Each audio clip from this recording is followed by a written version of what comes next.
Movies breakdown में आपका स्वागत है। मूवी में देखा जाता है कि भविष्य में अमेरिका एक गंभीर सूखे से तबाह हो चुका है।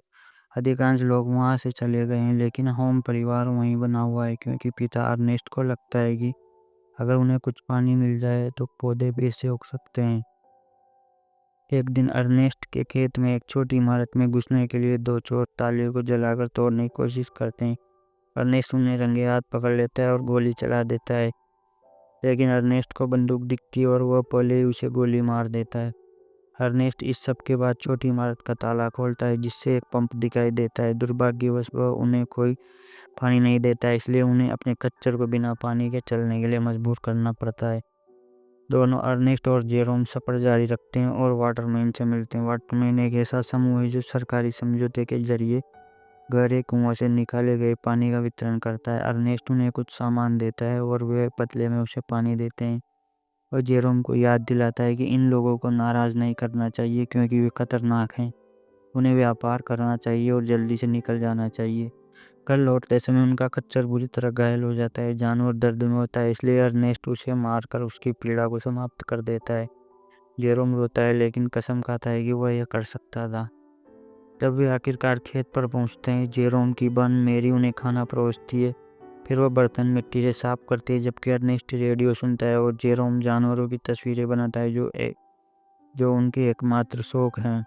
अगले दिन जेरोम और अर्नेस्ट सैम की नीलामी के घर जाते हैं और एक रोबोट जिसे सिमुलेट शैडो सिम कहा जाता है खरीदने के लिए बोली लगाते हैं। सैम का बेटा फ्लेम भी बोली लगाता है और अंत तक लड़ता है, लेकिन अर्नेस्ट नीलामी जीत जाता है। उसके बाद वे अस्पताल जाते हैं अपनी माँ कैथरीन से मिलने, जो एक दुर्घटना के कारण चल नहीं सकती। अस्पताल में एक विशेष मशीन है जो उन्हें तार के जरिए चलने में मदद करती है। और अगले दिन अर्नेस्ट और जेरोम खेत वापस लौटते हैं। रास्ते में रॉबी और शू को उसके बच्चों के साथ देखते हैं। अर्नेस्ट उन्हें गिद्ध कहता है क्योंकि वे अपने बच्चों का उपयोग सहानुभूति पाने के लिए कर रहे हैं। रॉबी और शू इस बारे में सोच रहे हैं कि वे अपने बच्चों को बेच दें क्योंकि वे उसे पालने में सक्षम नहीं हैं। कुछ समय बाद फ्रेम खेत पर आता है और सिम को उधार लेने के लिए कहता है। वह किराए का भुगतान करने का वादा करता है, लेकिन अर्नेस्ट मना कर देता है। जब सेम इस गारंटी पर नहीं देता, फ्रेम नाराज होकर कहता है कि वह इस जमीन को कभी उपजाऊ नहीं बना पाएगा और चला जाता है। फ्रेम के जाने के बाद अगली बार जब अर्नेस्ट और जेरोम वाटरमैन से मिलते हैं तो वे सिम की मदद से जल्दी पहुंच जाते हैं। घर वापस आने के बाद अर्नेस्ट अपने पुराने पंप को खोदना शुरू करता है ताकि वाटरमैन इसे देख सके और काम को शुरू कर सके। रास्ते में फ्लेम को तेज गति से ट्रक चलाते हुए देखते हैं। घर पहुंचकर मेरी वैक्यूम क्लीनर की सफाई करने वाला एजेंट डालकर कपड़े धो रही होती है। अर्नेस्ट उसे बाहर जाने से मना कर देता है, जिससे मेरी भड़क जाती है। वो कहती है कि वो बड़ी हो चुकी है और अपने फैसले खुद ले सकती है। फिर वो भागने की कोशिश करती है। जेरोम उसे रोकता है, जिससे अर्नेस्ट को उसे पकड़ने का समय मिल जाता है। हैरी गुस्से में अर्नेस्ट पर आरोप लगाती है कि उसने परिवार को बर्बाद कर दिया। गुस्से में अर्नेस्ट उसे कमरे में बंद करके खिड़की पर किले ठोक देता है। कुछ समय बाद अर्नेस्ट और जेरोम जागते हैं और पाते हैं कि सिम चुराया जा चुका है। अर्नेस्ट को लगता है कि फ्लेम किया है, इसलिए वह उसके घर जाता है, लेकिन सैम से पता चलता है कि फ्लेम उस सुबह ट्रक से पहाड़ों के लिए निकल गया था। इसके बाद अर्नेस्ट पहाड़ों की ओर जाता है, जहां उसे अचानक हमला कर दिया जाता है। एक संघर्ष के बाद अर्नेस्ट कैलिब का चाकू और एक राइफल चुराने में सफल हो जाता है और हवा में गोली चलाकर सभी को पीछे हटने को कहता है। वह भाग जाता है, जबकि कैलिब उसे धमकियां देते हुए चिल्लाता रहता है। घर लौटते समय अर्नेस्ट को फ्लेम आग के पास सोते हुए और सिम पास में दिखते हैं।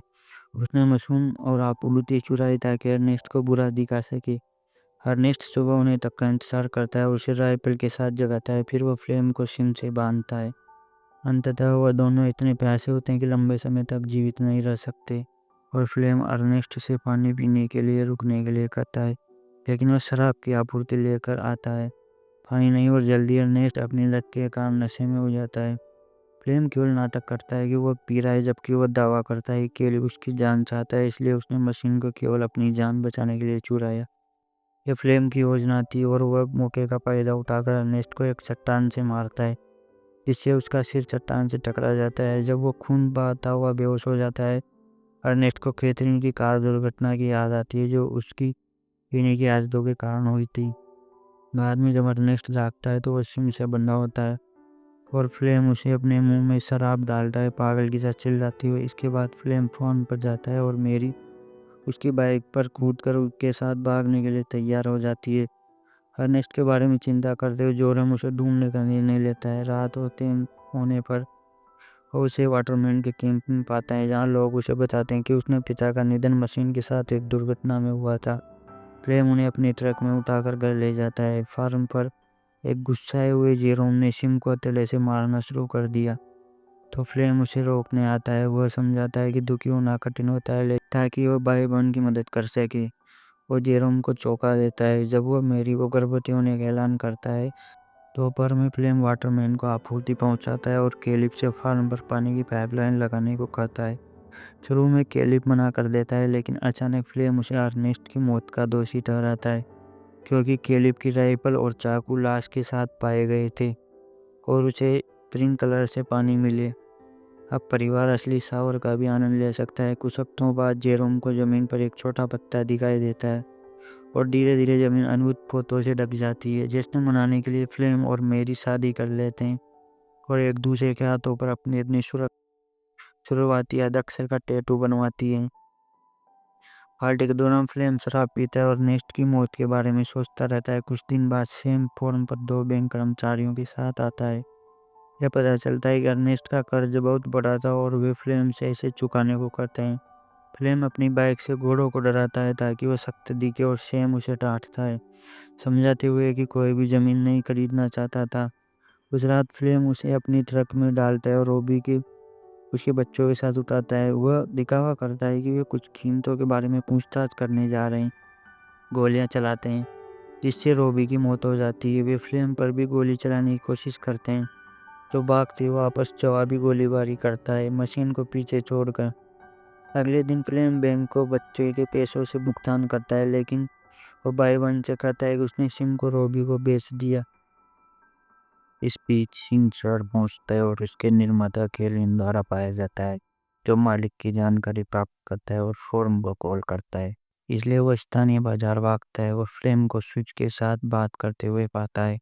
वो अपने बाहों में एक गुड़िया रखे हुए यह दिखावा करते हुए कि यह उसका बच्चा है।